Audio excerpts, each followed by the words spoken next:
Hey guys, let's talk about last night's episode of Sleepy Hollow. And I really enjoyed it. I thought that they did a really good job with the creep factor in with Jenny and Irving's daughter, them being possessed. Like it was creepy. Whoever did the makeup on that did a great job, and just the way that they looked and their voice, it was awesome.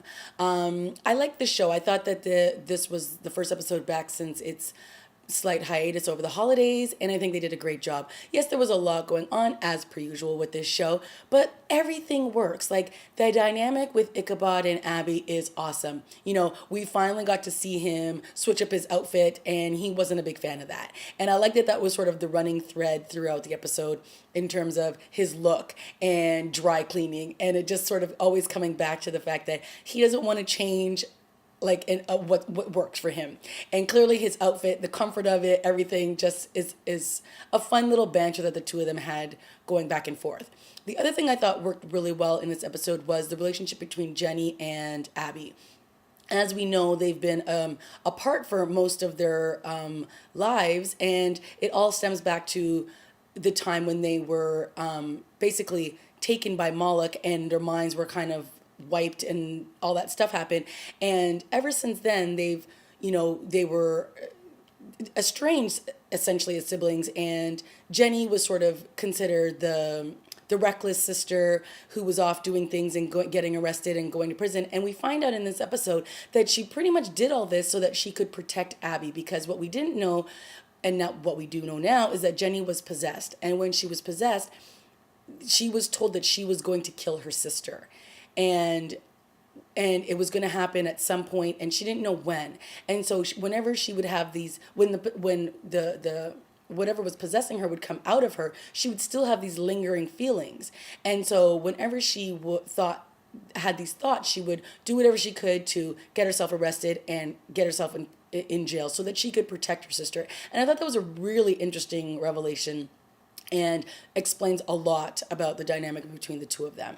And in the end of the episode, we see the two of them embrace in this really great hug, and it felt really authentic. It felt like finally, Abby completely forgives her sister for all those years that she had been away, and Jenny feels that embrace, that she can finally be honest with her sister and not have her sister think that she was crazy and that she should be committed, or that she was losing her mind. So it was great to see the two of them working together in this episode, and also resolving a lot of their family issues. And then seeing Ichabod, witnessing all of this between the two of them and watching them reconnect was also really great. And I'm sure that deep down he's hoping that he can have that reconnection with his wife someday.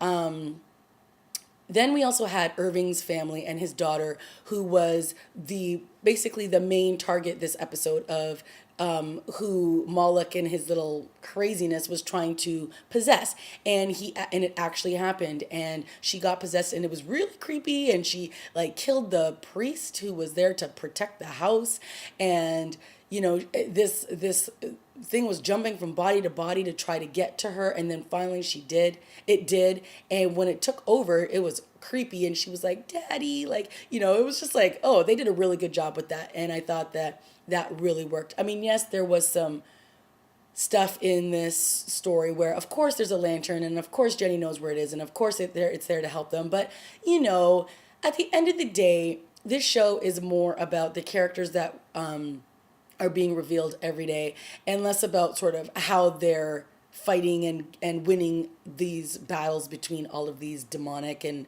satanic and crazy mythical creatures. So I can give it a pass when, of course, how handy is it that there's a lantern in a shed somewhere, not too far away that they can get to. I can bypass that, especially because the relationships that they've built up on the show are very well done, and they've allowed me to care about all these characters at this point. And I think that a lot of shows have a difficult time doing that, where you feel connected with all these characters, and I'm starting to feel that way about 90% of the cast, so that's great.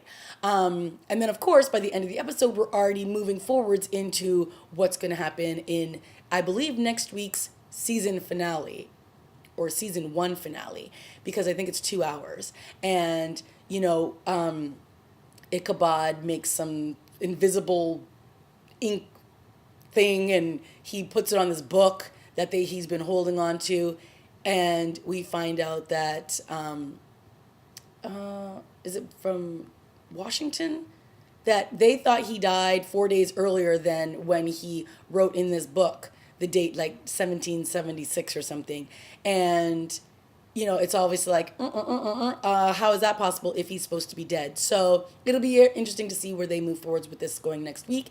And I'm, as always, excited to watch it. I mean, the show gives me joy every time I watch it. I mean, it has been fairly on point from the very beginning, and I think there's only been a couple of missteps in, you know, a handful of episodes, and so far I think that they've done a really great job with this series, and I can't wait to see how they end it next week.